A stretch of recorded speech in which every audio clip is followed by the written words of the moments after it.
Hi everybody, welcome back to my YouTube channel. It's your girl Mombi. So in this video I won't go too much with the introduction because this is like a continuation or okay, there's a video that I did yesterday. I'm gonna post it here, and I was talking about a certain work experience. So I talked much there on the events that happened, but I was a little bit like skipping most of the parts because I was doing this with a little bit of anger and maybe the memories and everything was coming out with mixed emotions. So yeah, so the reason is why I did that video is to maybe to hear from you, and if you ever encountered such, like could be part of my stories, but it's always good that I can hear from you.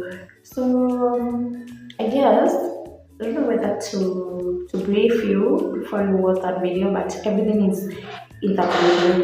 So this is about a job that we went to. We signed a contract, but then after 2 months, the contract was terminated without a valid reason. Yes. So my question to you is: have you ever encountered such situation, and what actions did you take? Considering that we have a policy or a law that protects them employees in Kenya.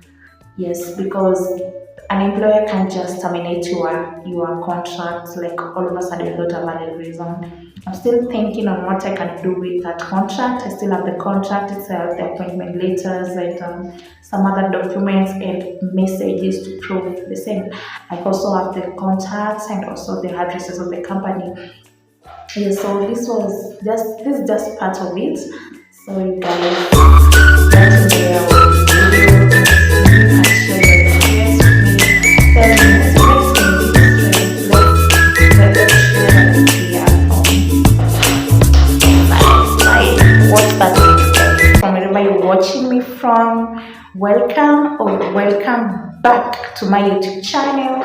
And today,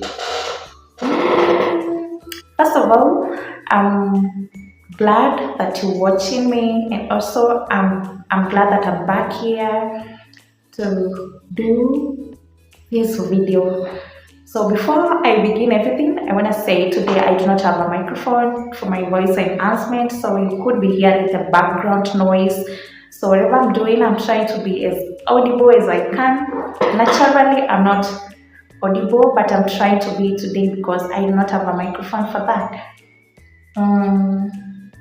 So if you're new here, welcome back. Welcome.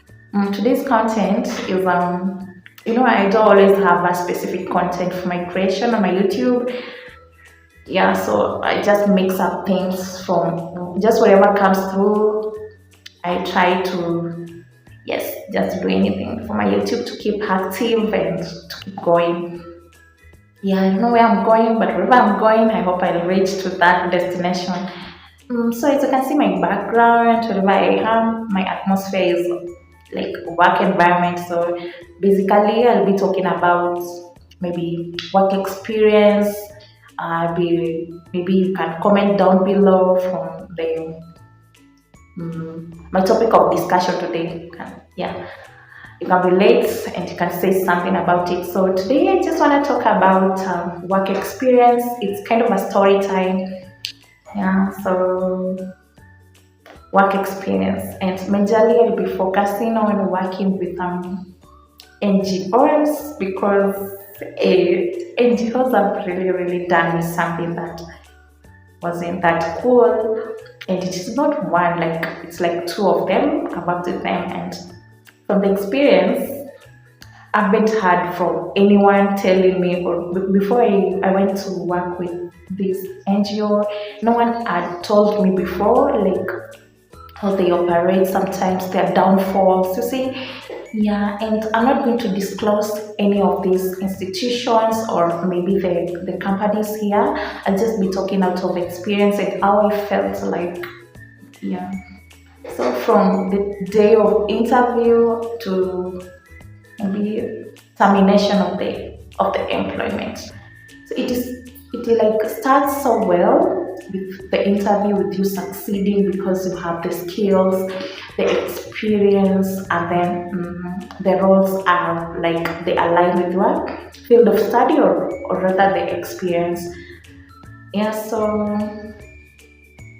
let me pause a little bit. Okay, I'm not going to edit any part of this video because I don't have the proper tools for that. I'm just like I'll just be posting it like the way it is. I don't have tools for that, also time and all. So yeah, so now let's go straight to the story. So I'll begin with the first work experience. This certain NGO I went to work for. Yeah, so it started so well with the interview. The interview went so well with the HR, the management. It went so well because, yeah, as I've told you, it aligns with your field of study and your experience and the skills that you've gotten from the ground, like the previous work. So it comes the day to report to work. You were sent your email. You're so grateful for the opportunity. You show up with so much determination, your goals. You see, like you have dreams in this environment. You have what do we call it? The goals, both yours and for the organization. And work starts so well. You get you join the existing staffs. You collaborate well. You do a lot of teamwork in the work. Work goes so well, and then out of nowhere, just in the middle of the time, okay, I worked for them for a period of 3 months. You can imagine, just 3 months. And before I continue, I don't know, is it me or is it just everybody? When some of your people or friends, or when they hear that you're working with an NGO, they can praise you, or rather tell you that you've gotten the better chance. Like working with an NGO is really cool. They got money, they will treat you well, they have resources, like yeah, you somewhere good. That is what some of my friends used to tell me. Yeah, then I'm like, okay, let me see. So out of nowhere, we begin to have issues in the within the organization. Like and before that, during the signing of this contract, I'm forgetting. I'm sorry for that. I'll be skipping some parts, but once I remember, I'll get back. So when I get back a little bit. So when we were signing our contracts, we didn't meet the director. We signed this contract under the branch manager, so we had not met the director before. So we were expecting him actually during that time because, yeah, you want to meet your employer. You need to meet him, you know him or her, so that you can get to know who you are working for with. Yes, so all of a sudden, in the middle of nowhere, we start to have issues within the institution, like the branch. You see, like we are raising issues. They're getting like they're piling. Then who is supposed to address these issues?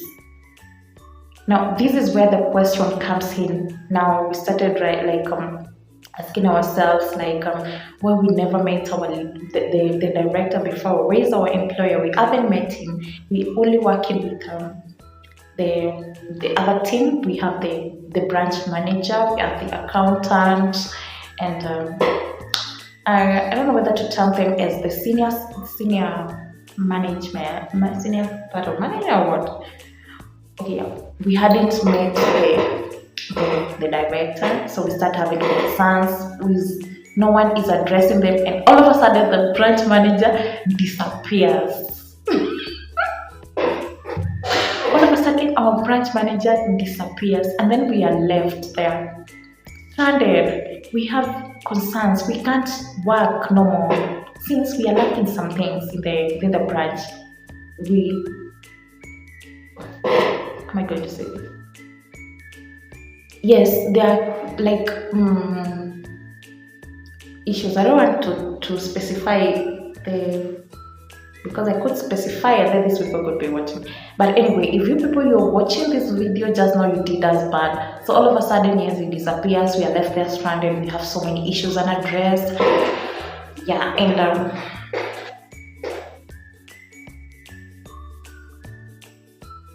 okay, the key issue here was, yes, so we had so many concerns. We were lacking even the most basic items and resources to proceed with work. We didn't have them. So these are some of the concerns that we used to raise so that we can proceed with work, but neither was this problem solved or these concerns addressed. So we kept there, days went, and just in the middle of this crisis, now the year to year, the salary dates collided now with these concerns. It was so soon because tulikuwa tunalipwa every 5th of each month. So this date came. We tried to make communication to the manager, to the people responsible for that, but at some point they were not picking the calls. They were unreachable, and this was just like it was really alarming.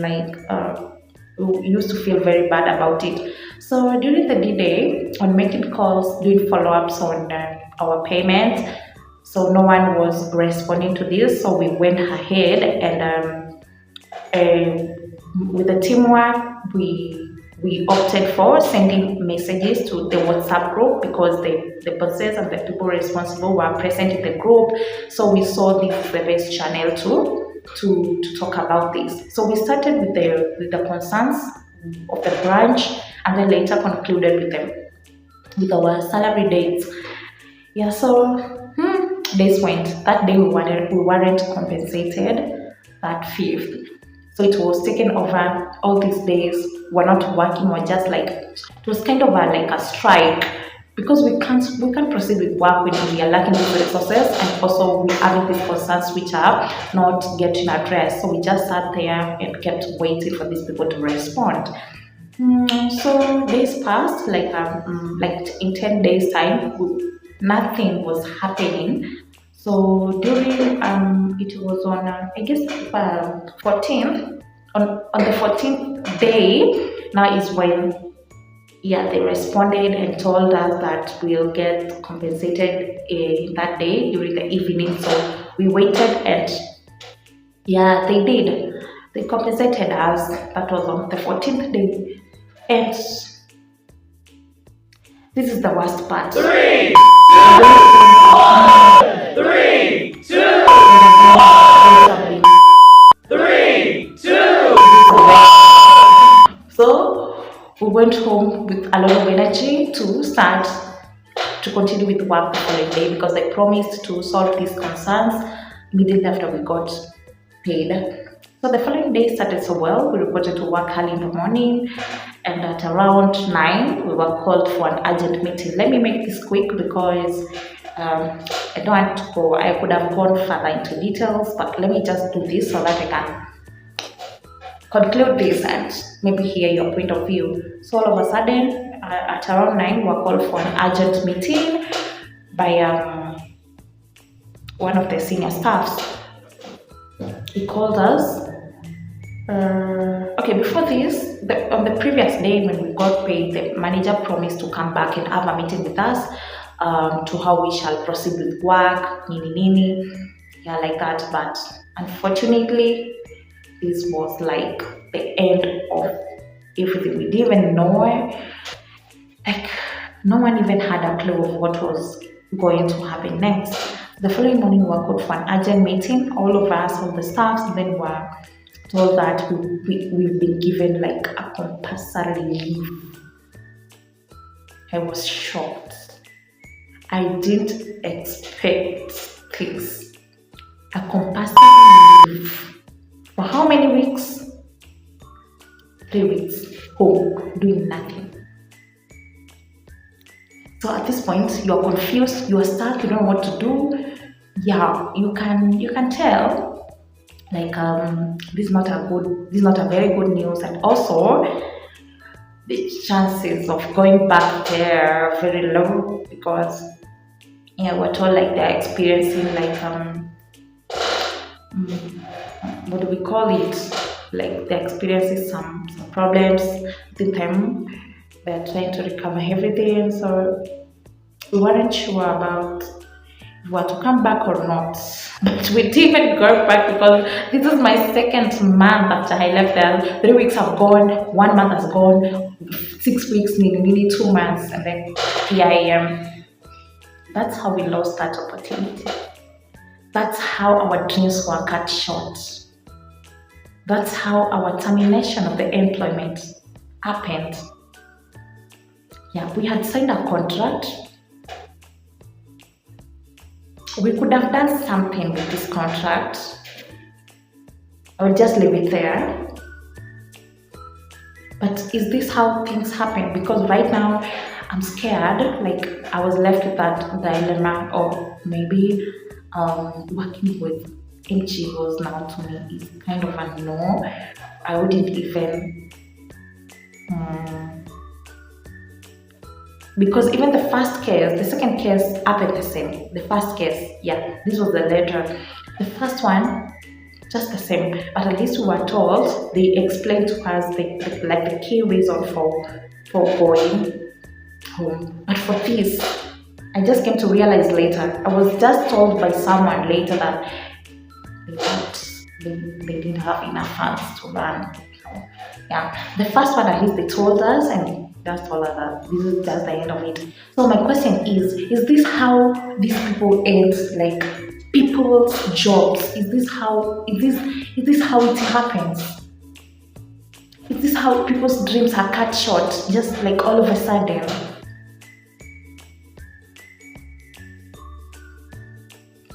Some people was just started settling down, who came from way far to reach there and to work for these people.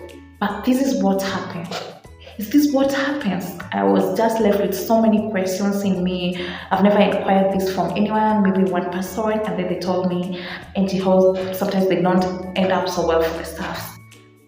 Anyway, this is my story, this is my experience, this is the worst experience I've had. Yeah, it wasn't so good. But anyway, here I am. I'm okay. I'm good. I can say I'm not that. I can say I'm okay. I have peace. Tell me your story down below. Tell me, comment and tell me, is this how things go in NGOs or am I just delusional? Bye and thank you for watching.